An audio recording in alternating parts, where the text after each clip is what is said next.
Well, hello and welcome to a special Movie Burner podcast from Movie Burner Entertainment. We're only 2 days away from the release of Star Wars Episode 8, The Last Jedi, and we're talking Star Wars for the next 8 days, from The Phantom Menace to The Force Awakens. We'll be discussing these in episodic order, and we'll even throw in the first of the standalone films, Rogue One, for good measure. The countdown begins. And today we're going to be discussing the third and final film of the original trilogy, The Return of the Jedi, of course. For me, the weakest of the originals, but that's certainly not a criticism because it's still a great film for me. Of course, it has a lot of incredible set pieces and moments in this film, particularly towards the end and at the beginning as well with the rescue scene, and also features the first proper appearance from a certain Mr. Ian McDiarmid, if you don't count those special edition in Empire Strikes Back. What was your thoughts on seeing this first, Stephen? I was 7 when this came out, John. At the time it was my favourite of the three. I think this film, you say it is the weakest out of the three, and I can understand why. You know, as you get older, you do appreciate The Empire Strikes Back more for its darker tones. A New Hope for what that opened up cinematically. The Return of the Jedi when I was 7 was my favourite because I loved the character of Luke Skywalker, and we finally got to see his potential in becoming a Jedi Knight. I was always in awe of that scene in Jabba's palace when he enters through the doorway and uses a little bit of dark magic in there, some of something that he shouldn't really be dabbling in if he's a Jedi, and as well all dressed in black. It was just it's such an iconic image for that character, and I still like the film, but as times went on, I appreciate probably Empire Strikes Back more now. A lot of people actually have this one as their favourite, so it's certainly down to personal preference. Just for me personally, I prefer Empire Strikes Back, closely followed by A New Hope. As I said, it's not a bad film, clearly not a bad film. All of the original three are fantastic. In terms of openers, what did you make of that opener, Stephen? I personally thought that was quite minimalistic in a way with the way they handled the score, but the shot of the second Death Star under construction above the Endor moon, utterly incredible. And of course we get to see Vader arriving on this new battle station and meeting a terrified Moff Gideon, and I found that interesting in two ways really, because it showed the fear that he induced in people, and also it showed the sheer fear and probably the greater fear the Emperor induced in the sheer mention of his name and the talk of him arriving to oversee it personally. What was your thoughts on seeing that, Stephen? Yeah, that opening shot with the second Death Star, I remember when I was 7 I thought it was the original Death Star, the state it was left in after the Battle of Yavin. But it's one of those continuity things that a lot of fans are slightly annoyed about. How did it take them 18-19 years to build the first Death Star, and it's only took them 3 or 4 years to construct this one? Who knows? It could have been getting built in the background and it just wasn't in the public eye, if you like, But no, that scene, Vader enters that hangar, and discusses with his I don't know what rank he was. He was a Moff. All right, he was a Moff. And the mention of the Emperor was really exciting for me. At that point we'd only saw the mention of him in A New Hope by Peter Cushing's character, and then only in holographic form in The Empire Strikes Back, so it was very exciting times, to finally see this Phantom Menace. Yeah, and he was obviously a chimpanzee hybrid creature in Empire Strikes Back before the special editions came in and really sorted that out, as I touched upon in the beginning of the podcast. That was one of the many things the special edition certainly did improve in these films, so although he's had his criticisms for those alterations, certainly from me, as I mentioned in the New Hope podcast I think a couple of days ago, I can't criticise him for that one. And one thing we've not touched upon in the last couple of podcasts in the New Hope and the Empire Strikes Back, obviously, is the real minimalistic nature of the Empire's uniforms. Obviously they're really sleek black and grey, and obviously there's a lot of clear connotations between the Empire and the Nazi regime, if you like, from World War II. I think that's pretty obvious with the way they form and the leader and the devotion to him. I just thought the sight of those helmets, those enlarged helmets, so obviously we get a brief glimpse at them in A New Hope as well, but the shots of those uniforms, I thought that was always cool for the original trilogy. Just touching on that character, Jared, I was speaking to you before we came on, Stephen. I didn't realise he had quite a big role originally in this film and that they cut it out. Yeah. It was very interesting the way they took it. I thought it would have maybe have differentiated this film with A New Hope a little bit.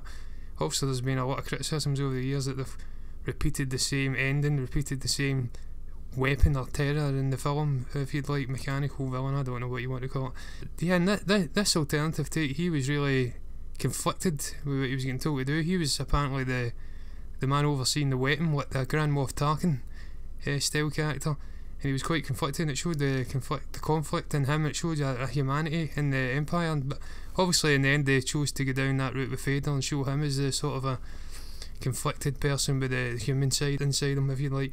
But I thought that was interesting because obviously the Star Wars universe is very black and white throughout, and there's obviously that's not realistic. In real life it's very much grey. Most people are greyer than they are black and white, distinct good and bad. But that was very interesting watching those shots, and they even get a little bit lippy with Vader in one.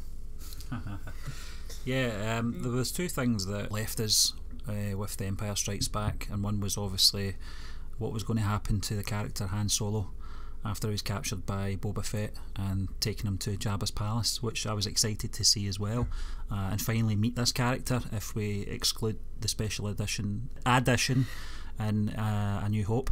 And the second thing was obviously the reveal in Empire Strikes Back. Was Vader playing Luke? Was he playing mind games with him? Was this the truth? And we would certainly find out in this one. Yeah, and just that shot of Tatooine, I think this might be an extra edition of the special editions, the wide shot of the palace when the droids make their way. I thought that was pretty cool. That was another good addition. And just when the droids arrive, also they're given over to his services as part of a sort of a ploy. C-3PO's not let into again. He doesn't know the plan. He can't trust him because he's a motor mouth. And we can see there's a lot of pieces getting put into place for the rescue attempt at hand. I think Lando's snuck in as a guard. Leia turns up dressed as a bounty hunter, clutching a thermal detonator. I believe she captures her kids on. She's captured Chewbacca. Very interesting seeing the menagerie of creatures they've got. Obviously the main one being Salacious B. Crumb, who I've wrote down in my notes because he's the most memorable puppet character for me outside of Yoda in the original trilogy, a little git, and feeding on C-3PO of course. But yeah, I thought that scene with Jabba's palace, as you says, it was great meeting this character for the first time. Brilliant seeing all these weird odd creatures, including the Gamorrean guards I believe are called, and yeah, it was just brilliant seeing it. Yeah, I liked the way that the original characters were introduced into this film, as you said, John. I liked the way that the reveal for Leia, at this point we just assume that it's a bounty hunter that's captured the Wookiee. I actually thought one of the characters that you were going to mention the most memorable would be Cy Snootles, but we'll get onto that in a moment. But and as I mentioned previously, the introduction to meeting Luke, fully trained Jedi Knight, although Bib Fortuna, one of your favourite characters, John, says he's no Jedi Knight.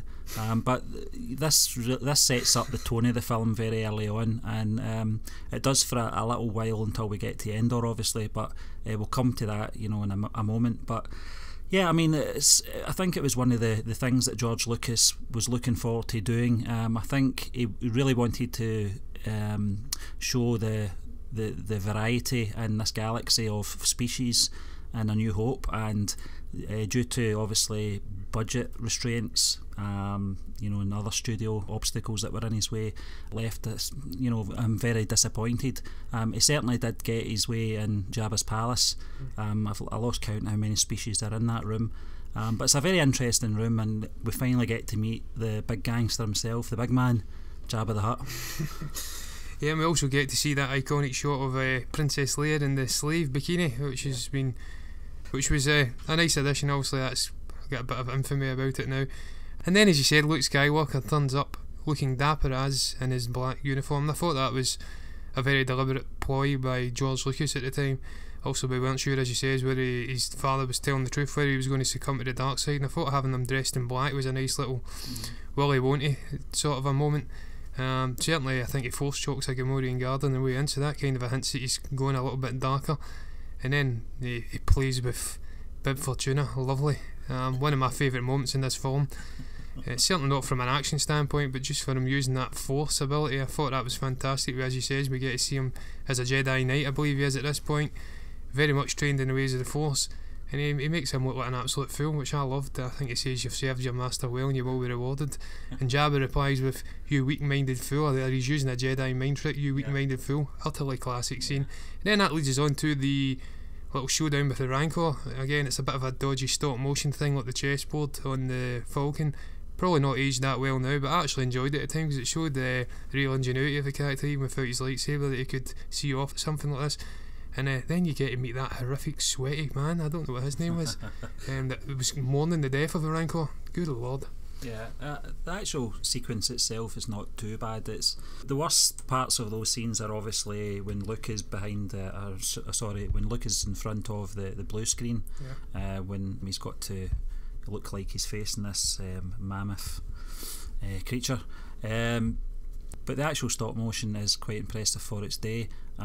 Blue screen is a little bit dodgy, but it was a good sequence. I think this is the first time, when Jabba's enraged and he wants all three of them, brought up in front of him. I think this is the first time since the beginning of The Empire Strikes Back that Mark Hamill and Harrison Ford share a scene. Yeah, I think we actually missed the bit where Leia defrosts, if you like, Han Solo. We actually missed that bit where Jabba and his goons and behind the curtain start laughing it up, and we get to see Han Solo for the first time. I think he gets thrust into a prison cell, and he gets reunited obviously with Chewbacca. So yeah, that was a great moment, and that kind of leads us on to another favourite moment for me, where we go into Jabba's sail barge and make our way to the Sarlacc pit. Also, we see the death of a certain infamous Boba Fett at this point. Horrific death for him. Just in the future, I hope they redeem this character and apologise to him in a way for it with a standalone film or some role in a bounty hunter film for the way they murdered him, or I presume murdered him, because that was just a terrible, terrible death. But wait, it was comedic. But I loved this moment just to see Mr. Luke Skywalker igniting that green lightsaber once again, and just that must have been an iconic moment at that time when that film released. I know for the first time I seen it when he springboards off that sort of a gangplank thing, gets the lightsaber from R2D2, and then just starts destroying everyone in his path. I thought that was fantastic. Yeah, the green saber, it was such a surprise to the audience, back in 1983, because we were only used to the blue saber or the I was about to say the red saber, but sometimes it looked a bit pink. Yeah. And to see him ignite that was chilling. There is a deleted scene out there where he's constructing that lightsaber, which I'm very, it's a great scene, John, but I'm very glad that they left it out, because it just adds to the impact of the scene we're talking about now. When you see how he's matured as a character. His abilities now from when we last saw him have developed, matured as well, and it's a great sequence. Yeah, but I think we also get a shot in another deleted scene of all the others meeting at the Millennium Falcon in a rather sandstorm sort of a environment. I thought that was pretty cool as well. But again, it would have probably disrupted the pacing of the film, so it was a wise decision to keep it out. And then I think we see Jabba meeting his end here as well, via the strangulation scene with Leia. Thought that was pretty good. It showed the real tough side of Leia again, and she got her own back from him making her wear that goddamn gold bikini. I know Carrie Fisher moaned about that many a time. She thought she was quite fat at the time, and I enjoyed that scene as well. And they've just left the barge, John, and they go their separate ways. Han, Lando and Leia, Chewie and the droids go off, and Luke obviously has some unfinished business on Dagobah. Yeah, and he goes to see Yoda, and this perfectly takes us back to what you were saying at the beginning of the podcast, Stephen, where was Vader playing with him? Was it all a ploy to try and manipulate him over to the dark side? And he obviously asked Yoda at this point, who's on his last legs really. He's ready to meet his maker, which is strange because the last time we seen him he was looking the perfect vigour of life. He a little bit eccentric, but he still had a spring in his step. He was making stew and stuff, but he's on his last legs, and he confirms, of course, your father he was, or something. I think the line is that Vader did indeed tell him the truth. He was his father. And then he passes away and disappears into the mist like Obi-Wan. Yeah, his last words are, there is another Skywalker. Yeah, that's right. Which, how many cliffhangers does this franchise need at this point? But looks slightly shocked. It's a very touching scene when you see Yoda pass away, and his physical presence disappears. The music from John Williams as well in this scene is very emotional. This leaves Luke and R2 not knowing what to do next, and then we see the Force Ghost of Obi-Wan Kenobi, saying to Luke, that Yoda will always be there, and this is when Luke confronts Obi-Wan Kenobi, who's a Force Ghost. I mean, it sits on a log. Yeah, that never did make much sense to me, I've got to be honest with you.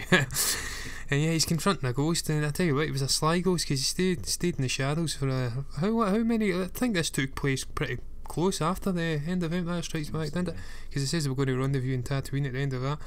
But yeah, he was staying in the shadows very much. He was being a little bit sly. He knew he was lying to him all of those times he spoke about his father.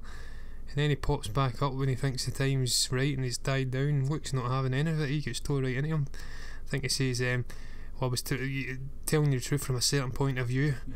But yeah, that was a great moment as well, getting to see Alec Guinness again, who obviously I feel got killed off a little bit early. I think he should have made it into Empire Strikes Back at least. But yeah, it was a great moment. That obviously is when we find out that Leia is his twin sister. Yeah. And Luke's thinking, Jesus Christ, I actually kissed this woman. What have I done? And that's when he decides in his mind, you know what, I'm going to go into hiding at some point in the future and just think things over, because it's just not worked out for me, this. Yeah, I mean, I think excluding the special editions, this is the first time that we hear the name Anakin Skywalker as well. Yeah. It was inserted into the special editions on Empire Strikes Back from the Vader Emperor scenes. I think the Emperor says something along the lines of, he is the son of Anakin Skywalker. This wasn't the original dialogue. So this was the first time that we discovered Darth Vader's birth name, if you like. It's a scene. I always felt that Alec Guinness at this point was fed up with the role. I have read that he was unwell on set. The only thing that didn't age was probably his wig in this scene, because he certainly did look a lot older than he did, obviously, in A New Hope. He's died though. He's a Force Ghost. You've got to give him some. Let him off a little. But it's one of those. This is something I forgot to mention at the beginning of this podcast. Was there's a lot of exposition in this film, particularly from C-3PO. But I felt the whole Dagobah scene was very much like that. It was really to sort of tie loose ends up with the cliffhanger that was left in The Empire Strikes Back. And it really didn't serve any purpose other than to confirm Vader as his father. And this obviously takes Luke back to the rebels and to meet Mon Mothma and the gang. Yeah, but just interspersed with that as well, I think, is when the Emperor arrives on the Death Star as well, doesn't he? Yeah. And we see another fantastic Ralph McQuarrie matte painting where he actually painted in the stormtroopers. Yep. Much of the stormtroopers standing in the wider shots.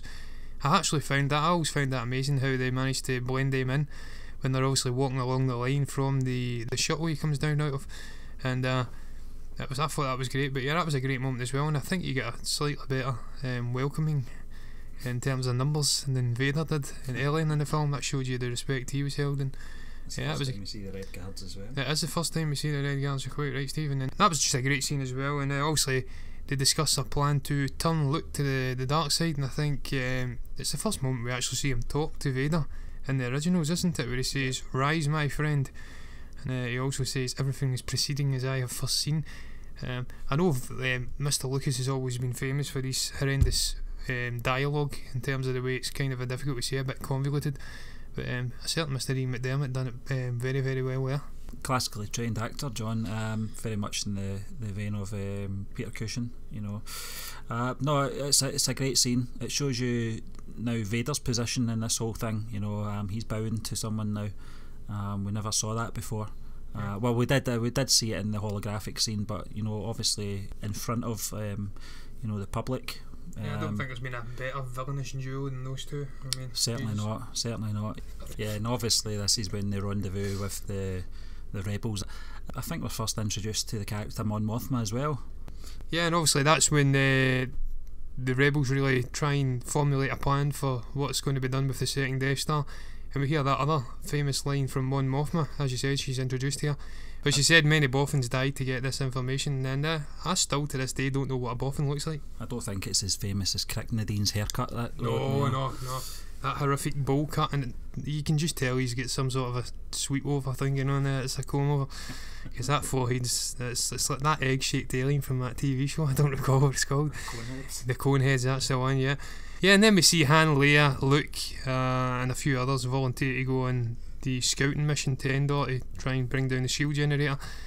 And Lando borrows the Millennium Falcon from Han at this point, and they go off and do their thing, attacking and taking the assault to the Death Star. And that leads us on to that horrendous map painting with the two speaking to each other, and there's a sort of a hanger. And yeah, you get going, you pirate, that's right, yeah. And he turns around with his lovely looking cape. This man knew how to wear a cape, I tell you that, Billy D. Williams. And he walks in almost baby steps so he doesn't crash into this matte painting that's clearly there. Not very realistic looking, but yeah, it was a great scene seeing the two of them going their separate ways. And that leads us on to the finale, I believe, doesn't it? You know, I think the introduction to Lando into this franchise really had an effect on the character of Han Solo, in particular in this episode, John.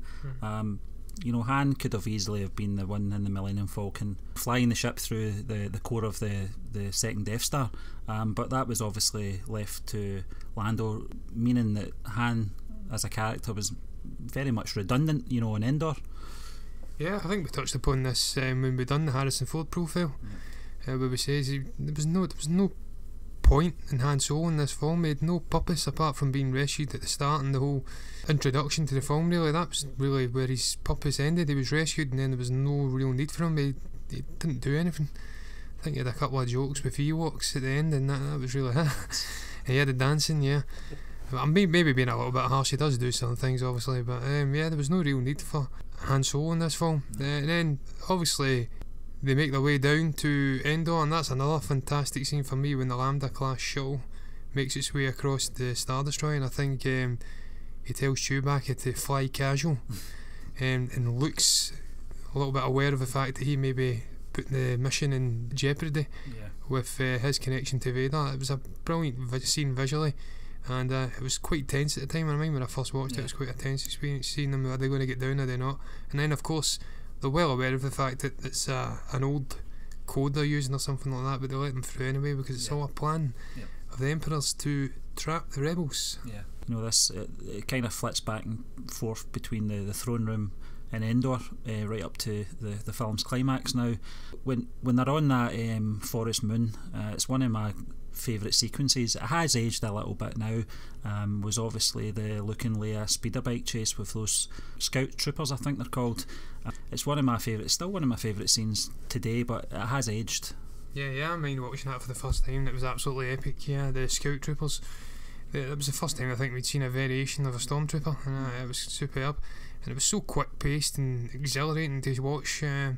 Absolutely incredible. It really showcased the reflexes required to be a Jedi, because he really outfoxed those scout troopers. Lovely. Obviously Leia didn't fare quite as well. I think she had to jump off, and that's when we're introduced to the infamous Ewoks. I'm going to say infamous because they are hated by many. I don't actually hate them because it did allow us to introduce a certain Warwick Davis to the franchise, and what an ambassador he's been for the Star Wars franchise, obviously doing the presenting work and celebrations and stuff. So articulated, so intelligent, brilliant actor.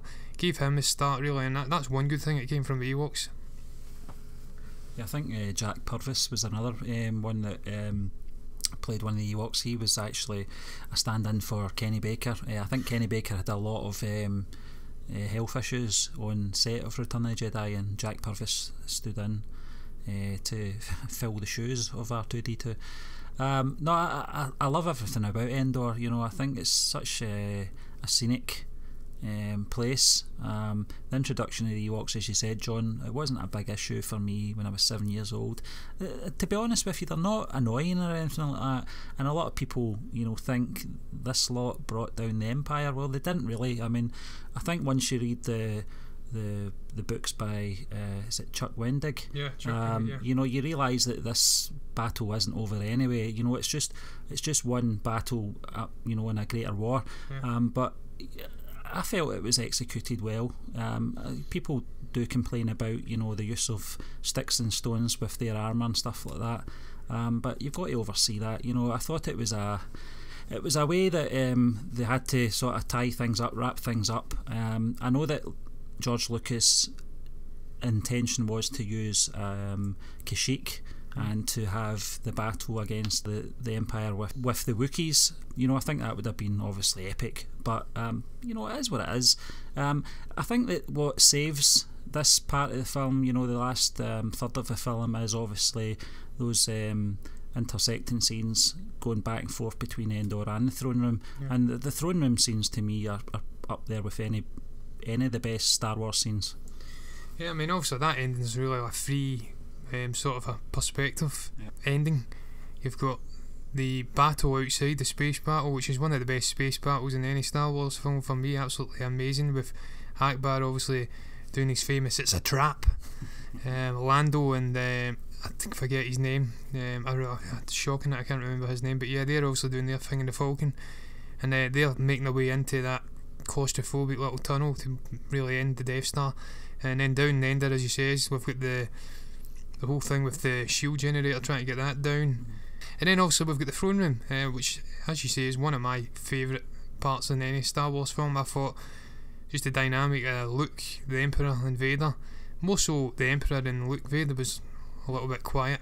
Just the Emperor trying to manipulate him, trying to goad him into attacking him, absolutely incredible. He's telling him it's all been part of his plan. I get something about his friends. It's mistaken, or something like that. I can't remember the line exactly. I've not seen it in about a year or so. When the release of Rogue One happened, I'll need to get back and watch them actually.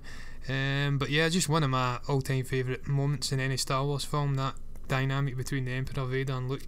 Then you really go into that fantastic, but fairly brief lightsaber battle between the two, where Vader's also saying "sister," so you have a twin sister. At that moment, that's one of my favourite moments as well. The sheer anger that Luke displays when they mention Leia, that's absolutely incredible, the way he goes to town on him.